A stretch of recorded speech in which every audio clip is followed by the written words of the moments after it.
सोचो जरा, आप एक कंपनी में काम कर रहे हो, पीएफ की कंट्रीब्यूशन भी करते हो हर महीने, और अचानक से जिंदगी पलट जाए।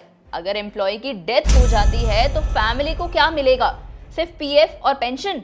नहीं, साथ में एक हिडन बेनिफिट मिलता है और वो है लाइफ इंश्योरेंस का, वो भी 7 लाख रुपए तक का, बिल्कुल फ्री, कोई प्रीमियम नहीं देना पड़ेगा। जी हाँ, मेरा नाम है मानसी और आप देखना शुरू कर चुके हैं बॉस वाला का हिंदी चैनल। जिस स्कीम की मैं बात कर रही हूँ उसका नाम है EDLI scheme, which is employ deposit linked insurance scheme.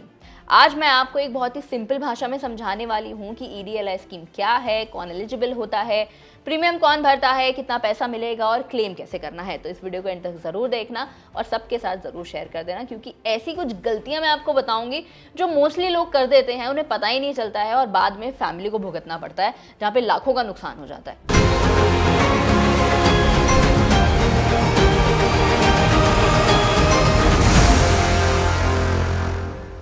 तो सबसे पहले कुछ बेसिक समझ लेते हैं। EDLI का फुल फॉर्म होता है employ deposit linked insurance scheme. मतलब इंश्योरेंस डायरेक्टली लिंक्ड है आपके पीएफ डिपॉजिट से। ये EPFO के 3 स्कीम्स में से एक है, आप लोग जानते ही होंगे। सबसे पहले है EPF which is employ provident fund, और दूसरा है EPS which is employ pension scheme, और तीसरा है ये EDLI जिसकी आज हम बात कर रहे हैं।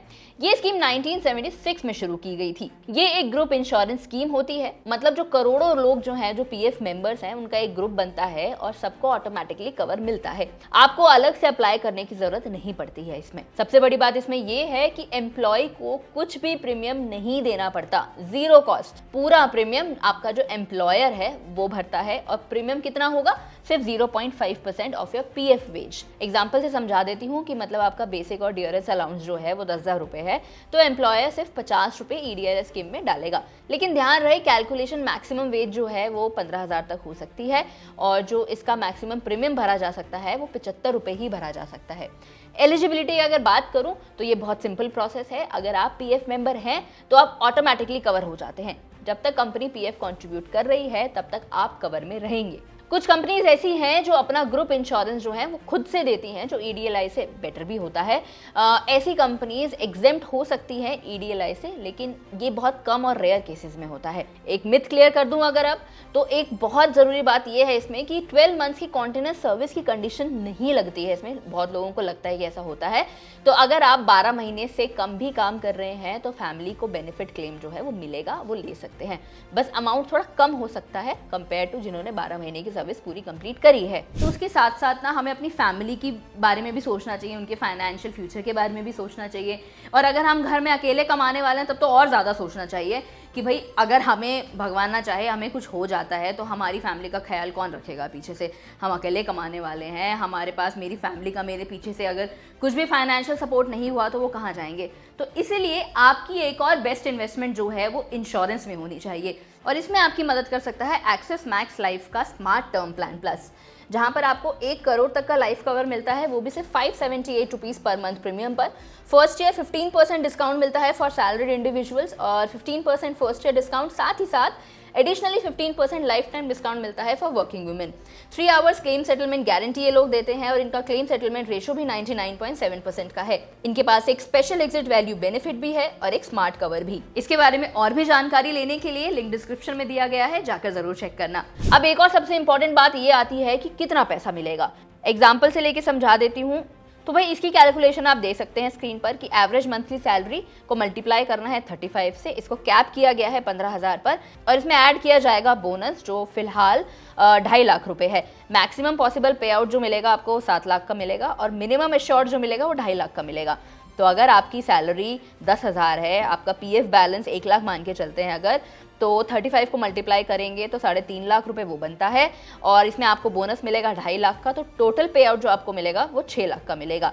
लेकिन आप ये बात ध्यान रखिएगा कि the result does not depend on your PF balance for most employees. Since your PF is under the EDLI calculation bonus cap, PF balance matters if average monthly balance is higher and the salary is at the cap, then the maximum benefit would be still at 7 lakhs. तो अगर आपकी salary जो है वो 15,000 या उससे ज़्यादा है तो आप मैक्सिमम सिर्फ 7 लाख तक का कवर ले सकते हैं, और अगर आपकी सैलरी कम है तो पे आउट भी कम होगा, लेकिन 2.5 लाख से कम नहीं होगा। इसमें एक और चीज़ ये है कि अगर आपने 12 महीने की अपनी जो सर्विस है वो कंप्लीट नहीं की है तो आपको बेनिफिट तो मिलेंगे, लेकिन कम मिलेंगे उन लोगों के मुकाबले जो अपने 12 महीने की जो सर्विस है उसको कंप्लीट कर चुके हैं। और अगर आपको ये जानना है कि जिन्होंने 12 महीने से पहले ही अपनी सर्विस छोड़ दी है उनके लिए क्या कैलकुलेशन रहेगा, तो आप मुझे कॉमेंट्स में लिख देना EDLI, मैं आपको बता दूंगी उसकी कैलकुलेशन क्या रहेगी। चलिए अगले सवाल की ओर बढ़ते हैं और मैं आपको बताती हूँ इसमें कि बेनिफिट किसको मिलेगा। तो अगर एम्प्लॉय ने नॉमिनी फाइल किया है तो डायरेक्ट नॉमिनी को ही पैसा मिलेगा, लेकिन अगर नॉमिनेशन फाइल नहीं की गई है तो थोड़ी सी प्रॉब्लम आ जाती है।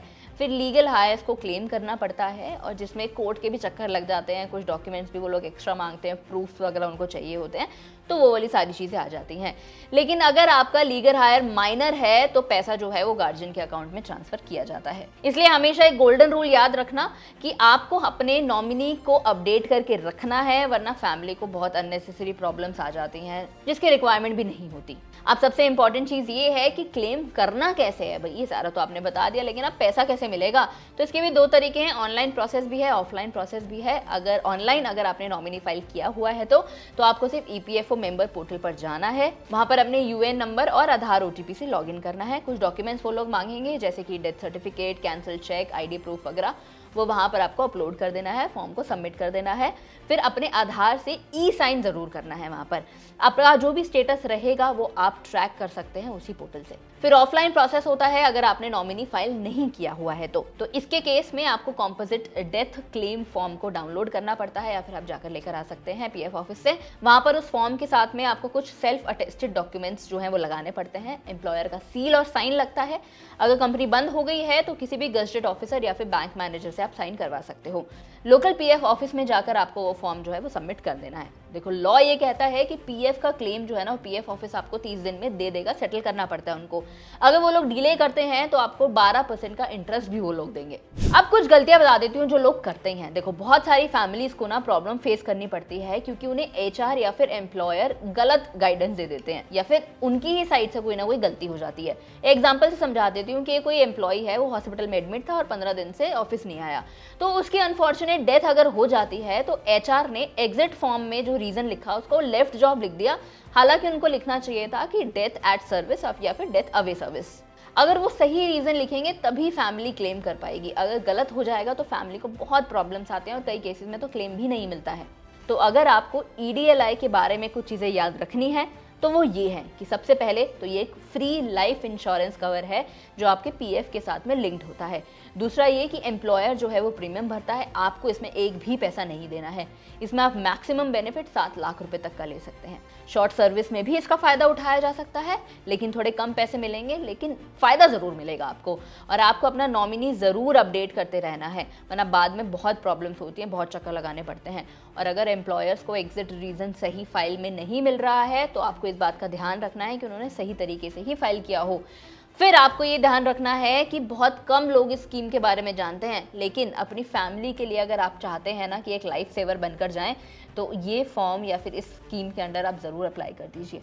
ठीक है, तो मुझे उम्मीद है कि आपको ये सारी चीज़ें समझ में आई होंगी, सारे डिटेल समझ में आ गए होंगे। अगर आपको वीडियो पसंद आया है तो चैनल को लाइक शेयर सब्सक्राइब करना बिल्कुल मत भूलना, और अपने दोस्तों के साथ भी इसे ज़रूर शेयर कर देना ताकि उनके पास भी ये सारी जानकारी पहुंच जाए जो बहुत लोगों को नहीं पता होती है। क्योंकि हम सिर्फ यही चाहते हैं कि आप अपनी फाइनेंशियल हेल्थ को बहुत अच्छे तरीके से ट्रैक कर पाएँ। अगर आपको कोई भी डाउट रहता है तो आप मुझे कॉमेंट सेक्शन में बता सकते हैं। तब तक के लिए मैं मानसी मिलती हूँ आपसे अगली वीडियो में। बॉस वाला, बी द बॉस।